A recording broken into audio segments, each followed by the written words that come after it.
Olá, Mari, boa tarde. Obrigado por essa grande oportunidade de nós estarmos aqui reunidos. Eu sou o Rogério Nercician, sou responsável pela área de saúde, segurança e meio ambiente da Shell. E hoje nós temos aqui um tema muito interessante para falar. Se chama assim, o prazo acabou. Década de ação pela segurança no trânsito chega ao fim. Deixa eu te contar um pouquinho mais sobre isso. O período compreendido entre 2011 e 2020 foi estabelecido pela Organização das Nações Unidas, a ONU, como a década de ação para a segurança viária. Os países signatários da resolução, entre eles o Brasil, se comprometeram a desenvolver ações a fim de reduzir em 50% o número de mortes no trânsito. A lentidão e o conflito no processamento de dados e o escasso investimento em uma educação para o trânsito indicam que o Brasil não baterá a meta. Entre avanços e retrocessos, os números de mortes nas vias brasileiras avisam que é hora de colocar o pé no freio, mas não é só isso. E hoje nós estamos aqui numa conversa entre amigos, pessoas que dedicam as suas vidas nesse tema tão importante que é a preservação da vida. E nessa tarde nós estamos aqui com o Dr. Dirceu Rodrigues Alves Júnior. Ele é médico e diretor de comunicação e do Departamento de Medicina Ocupacional na Associação Brasileira de Medicina de Tráfego, Abramet, e embaixador de segurança no Instituto Pará. Doutor Dirceu, boa tarde, seja bem-vindo. Estamos também com José Ramalho, presidente no Observatório Nacional de Segurança Viária, uma instituição dedicada a desenvolver ações em prol do trânsito e autor do movimento Maio Amarelo, que tem como proposta chamar a atenção da sociedade para o alto índice de mortes e feridos no trânsito em todo o mundo. Seja bem-vindo também, Ramalho. Estamos aqui também com Luiz Silveira, da Philip Morris, gerente regional de saúde, segurança e meio ambiente, e um dos responsáveis pela implantação de um projeto prático de cultura de segurança na frota da empresa. Sejam bem-vindos mais uma vez, você que está assistindo, seja bem-vindo. Com certeza nós vamos trazer algumas informações muito importantes nesse debate dessa tarde. Eu quero então começar já fazendo algumas perguntas aqui, e eu vou começar com o Luiz. Luiz, qual a composição da frota da Philip Morris? Fala um pouquinho o número de veículos, condutores, profissionais que estão envolvidos nessa operação e quando foi que a empresa percebeu que priorizar a segurança dos condutores era essencial para essa operação. Pode falar um pouquinho para a gente? Boa tarde, pessoal. Obrigado. A nossa frota a nível mundial, ela tem mais ou menos aproximadamente 24 mil veículos. Aqui no Brasil, a nossa frota de 770 veículos, a gente tem 680 condutores, e para conduzir um programa, um programa de segurança de frota, e junto com o pessoal de frota, nós temos 5 pessoas totalmente dedicadas a esses temas, E falando um pouquinho de segurança, a nossa empresa, ela considera a segurança como um valor, Então a gente não negocia esse assunto, o assunto não é negociado, Segurança é um valor. O que a gente prioriza, sim, são ações de um programa de segurança de frota, de acordo com as análises, revisões, necessidades do que a gente faz no dia a dia das nossas operações. Mas segurança das pessoas é fundamental para a nossa operação. Excelente, obrigado, Luiz. Dando sequência aqui, doutor Dirceu, vamos falar um pouquinho do cenário. Qual o cenário atual do trânsito brasileiro? Fala um pouquinho do número de mortes sequelados em 2019, números mais recentes que o senhor tem para esse cenário atual no Brasil. Olha, dados estatísticos no Brasil é difícil da gente entender porque temos sempre dados com anos atrasados, 2, 3 anos atrás. Mas o que temos previsto aí para o ano de 2019 é de 32 mil óbitos no nosso trânsito, de uma quantidade que significa mais ou menos 136 sequelados ou incapacitados temporário ou definitivamente para o trabalho, 136 mil. Então, é uma coisa que assusta, né? Nós estamos aí com uma pandemia e temos a epidemia, que é a doença do trânsito. Com gente morrendo, gente saudável que chega na calçada, é atropelada e morta no local ou levada para o hospital em condições precárias. É uma triste realidade, mas, Ramalho, estamos bem próximo ao final da década de ação pela segurança no trânsito, proposta aí pela ONU. Como que o Brasil caminhou aí nesses 10 anos? Fala um pouquinho para a gente. Olá, Rogério. Olá, Luiz. Boa tarde, doutor Disseu. É um prazer estar aqui com vocês. O Observatório da Semana Nacional do Trânsito fez uma entrega à sociedade desse documento, que é o desempenho brasileiro na década de redução de acidentes. Aqui vocês vão encontrar uma série de informações, gráficos, por município, por estado, mostrando o desempenho do Brasil na década. Houve uma série de informações, a respeito dos 50% de redução. Se nós lermos ao pé da letra o que a ONU preconiza, a gente tem medo de falar isso para a imprensa, por exemplo, porque pode a gente tentar afrouxar alguma coisa. O Brasil bateu a meta. Porque se você pegar 50% da projeção, porque a ONU fala 50% da projeção, nós estávamos com 42%. Se nós projetarmos, ia estar com 63%. 50% é 32%. Ou seja, mas está errado. Nós temos que continuar raciocinando como nós estávamos. 50% de 42%, que já é muito, 20 e poucos mil. Nós temos que fazer alguma coisa para parar com isso. A semana passada tivemos uma informação, Rogério, que a pandemia chegou a 1 milhão de mortes. O trânsito matou, o ano passado, 1,3 milhões. O ano 2 anos atrás, chegou a 1,4 milhões. E esse ano já estava projetado entre 1,3 e 1,4 milhões. Ou seja, a pandemia nós já estamos vivendo, só que ela é invisível, ela não é divulgada. A mesma máscara que a gente coloca para se proteger hoje dessa pandemia, é a máscara que a gente coloca, muitas vezes, desrespeitando as leis de trânsito. Ou seja, quando eu desrespeito a lei de trânsito, eu estou não usando a máscara nesse ambiente. Não, muito bem colocado, Ramalho. A gente vai falar um pouquinho mais sobre esses números, mas qualquer morte, Ramalho, e a todos que estão participando, é inaceitável. Nós temos que buscar realmente 0 acidentes, 0 mortes. Obrigado, Ramalho. Luiz, como que funciona na prática a cultura de segurança na Philip Morris? Fala um pouquinho para a gente. Então, o nosso programa de segurança, ele consiste principalmente em uma política de frota. Isso é importante, você ter uma política de frota. Nós temos procedimentos e práticas operacionais baseadas num programa global da empresa. Nesse programa, a gente possui alguns elementos que, por exemplo, que envolve a liderança e os condutores. Nós temos regras, direitos e deveres de cada condutor, treinamentos, programa de reconhecimento para os bons condutores, também um programa de punição, logicamente. A gente faz todo um trabalho de análise das ocorrências, dos acidentes, para entender as causas raízes, o que está acontecendo. E uma definição de objetivos. Nós temos alguns indicadores corporativos e a gente tem todo ano revisar e definir novos objetivos. Além disso, a gente tem pessoas dedicadas, para dar andamento a esse programa de segurança de frota, a gente tem pessoas dedicadas que são a parte das pessoas que fazem o gerenciamento da frota. Então, esse é o nosso trabalho. A cultura é um processo, Luiz? Não é um programa só, não é uma campanha. Sim.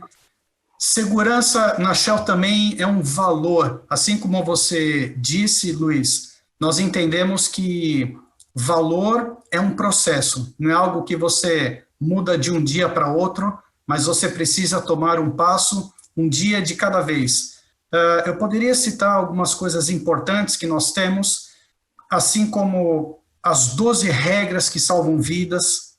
Nós também fazemos avaliação de cada multa, de cada situação insegura, para que os condutores, eles também adotem uma postura muito mais segura no seu dia a dia. Como ferramenta, eu poderia citar aqui a telemetria, que são números, né, importantes para que a gente entenda a situação de cada local. E reconhecimento também pelo bom exemplo e liderança em segurança. Eu entendo que as regras não foram feitas para punir, mas elas foram feitas para proteger as pessoas. Isso é um pouco daquilo também que nós fazemos aqui na Shell, e nós temos dezenas de exemplos no Instituto Parar, ao longo de todos esses anos, empresas que são muito comprometidas. Muito bom. Queria falar um pouquinho com você também, Ramalho, sobre as leis de trânsito no Brasil. Qual que é a sua opinião? Precisa ter mais leis, ou elas precisam ser mais severas, ou é necessário uma maior fiscalização? Vamos lá.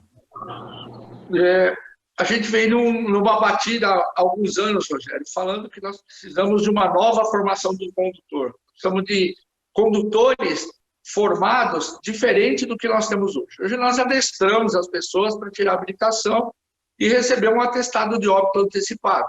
Ou seja, decorar placa, ou seja, ninguém recebe uma instrução sequer sobre percepção de risco, né? Com essa preocupação que a própria iniciativa privada, como foi falado por você e pela pessoa da Philip Morris, ou seja, essa preocupação em mostrar ao condutor a percepção de risco.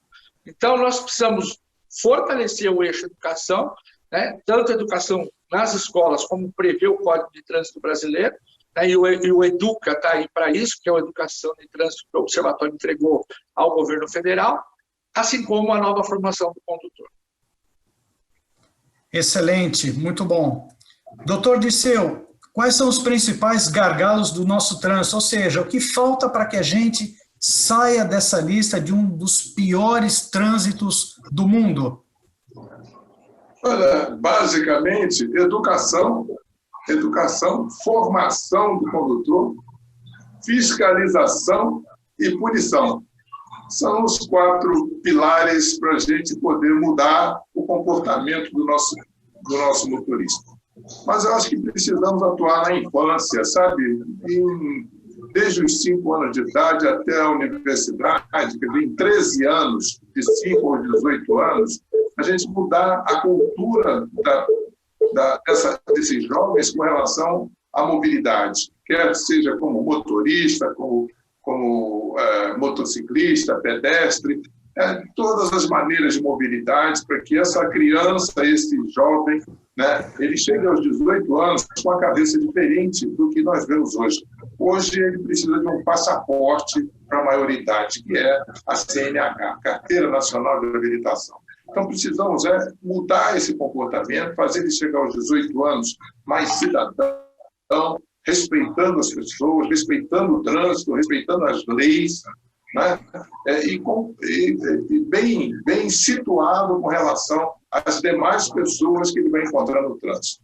Essa formação, ela precisa de mudança radical. Não podemos entender que o indivíduo vá dirigir um veículo a 30, 40 km por hora, fazer uma baliza, um estacionamento e recebe a Carteira Nacional de Habilitação. Pior ainda com relação ao nosso motociclista, que faz isso num ambiente fechado, né? E mantendo o equilíbrio em primeira marcha, ele recebe a Carteira Nacional de Habilitação de uma maneira absurda e vai para o trânsito como um autodidata. Eu acho que nós precisamos mudar isso aí. Precisamos até de reciclagem, né, posterior a essa formação, uma volta à escola, porque aparecem novas resoluções, mudam sinalizações, mudam regras de trânsito, e a gente precisa se atualizar. E mesmo nós precisamos observar que o indivíduo que tem um Fusca e, de repente, ele tem uma grana e vai à loja, à concessionária, e compra um carro automático e sai dessa loja com dirigindo um carro que ele nunca poderia imaginar, ele não sabe quais são os botões que tem esse carro, não teve um treinamento específico para esse carro. Então, é necessário que a gente dê algumas mudanças para que a gente possa ter um motorista dirigindo de maneira segura. Excelente, doutor Disseu. Realmente a base é a educação desde cedo, né? Com certeza a gente pode mudar esse cenário, sim.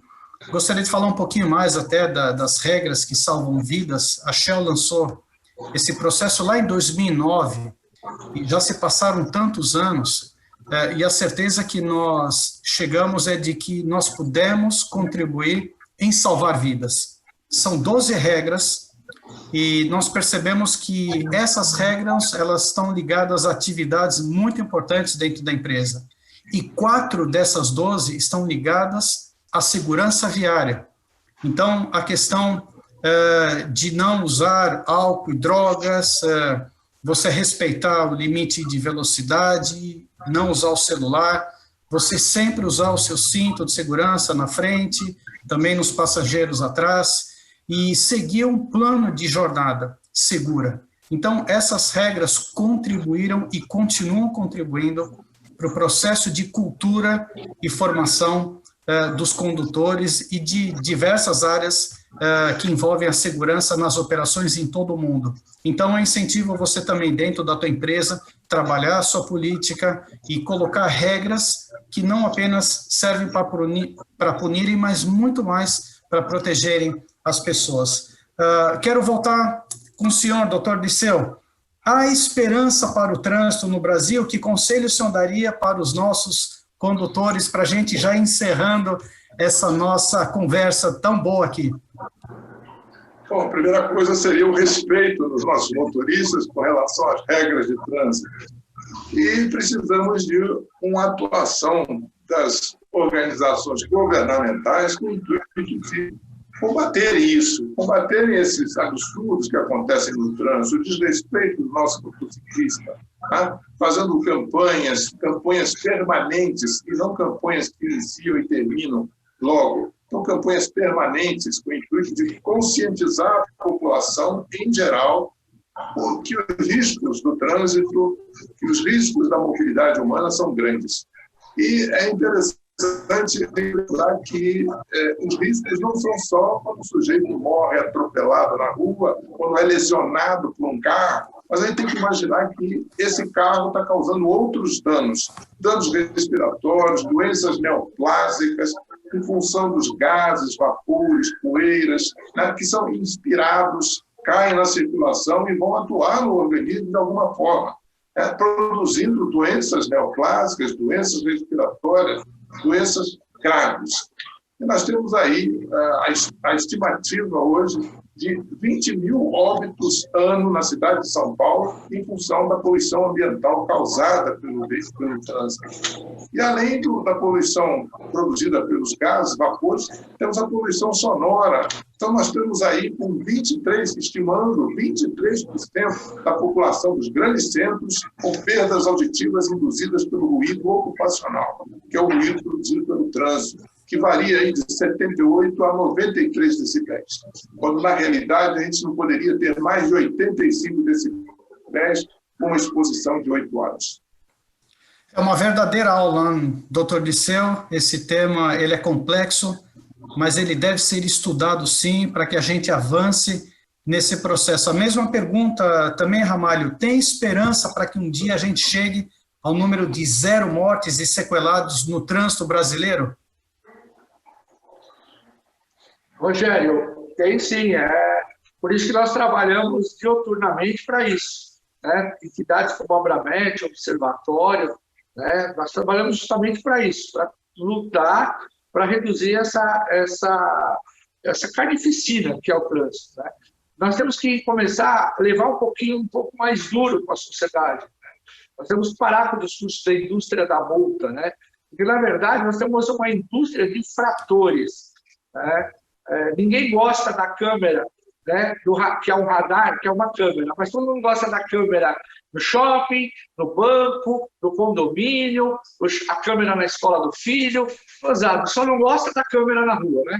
E ela está ali para proteger o patrimônio também. E é o maior patrimônio, que é a vida. né? Então, nós temos que começar a ser um pouco mais incisivos e mais duros com os infratores, né? As pessoas não podem mais chegar ao ponto que nós estamos, a desobediência e o desrespeito. É isso aí, vamos juntos trabalhar nesse sentido, como você disse, estamos trabalhando o tempo todo para atingir essa meta. Tem esperança sim, vamos trabalhar firmes e todos juntos. Luiz, para terminar aqui, sua última pergunta, qual conselho ou dica você daria para empresas que possuem frotas e precisam com urgência implantar uma cultura de segurança na companhia? É um assunto interessante, né? Eu acho que o primeiro passo é a gente engajar a alta liderança, né, da empresa, ou a liderança da área que utiliza mais, que tem mais veículos ou que tem mais condutores, né? Então, o primeiro passo seria esse, engajamento e envolver a alta liderança. No nosso caso, por exemplo, é a área de vendas. A gente tem bastante, nosso pessoal de vendas utiliza carro da empresa, então aí a gente precisa envolver bastante a área a nossa alta liderança de vendas. Esse engajamento tem que ser, né, fatos, resultados, e você inicia um programa de segurança até com a ajuda de especialistas, né, tem muita gente com experiência no assunto, é um programa de segurança e você pode aproveitar muita coisa, tem muito assunto interessante nas conferências, nos encontros, esse tipo de encontro, né, esse que a gente está fazendo agora, a troca de experiência é muito interessante para a gente começar um programa de segurança. E uma coisa importante é também envolver os condutores, os próprios motoristas, né? Eles precisam ser envolvidos, ter uma comunicação clara, transparente, para que seja um sucesso, né? Nesse desafio nosso que é o pessoal no trânsito, né? Muito bom, eu quero agradecer assim demais a participação de vocês, Luiz, Ramalho, Dr. Dirceu. De fato, como nós falamos aqui, nós estamos numa missão. Cada um de nós aqui tem um propósito, e esse propósito não é apenas trabalhar numa empresa para a gente fazer a gestão de frotas ou de equipamentos. Na verdade, nós estamos fazendo gestão de vidas. E quando nós entendemos isso realmente no nosso coração, na nossa mente, nós vamos canalizar toda a nossa energia, todo o trabalho, todo o conhecimento, toda a inteligência que nós aprendemos ao longo da vida em prol das pessoas, das famílias. E isso torna o nosso trabalho muito mais humano. Nós poderíamos falar de recursos, do governo, das empresas, mas a gente nunca pode esquecer, no final do dia, nós estamos salvando vidas. Eu quero agradecer você também que esteve aí participando, queremos agradecer ao Instituto Pará por toda a organização, porque sempre nós temos essa oportunidade em poder compartilhar. Não sabemos tudo, nós precisamos sempre uns dos outros, mas como foi falado aqui, a questão é liderança. E isso a gente faz dando exemplo todos os dias. Então, quero te encorajar, independente do teu cargo, você é um líder, você pode fazer a grande diferença na tua empresa, na tua família, aonde você estiver. Não existem regras só quando nós estamos na empresa ou quando estamos na nossa família. Nós temos que pensar que a gente deve se cuidar e sempre cuidar uns dos outros. Pessoal, mais uma vez, estamos aqui entre amigos, e a gente quer deixar aí um abraço para todos que estão participando nesses dias desse grande evento, tá bom? Um grande abraço. Mari, obrigado pela oportunidade e a gente se vê em breve. Até mais, pessoal. Até mais. Até mais. Mas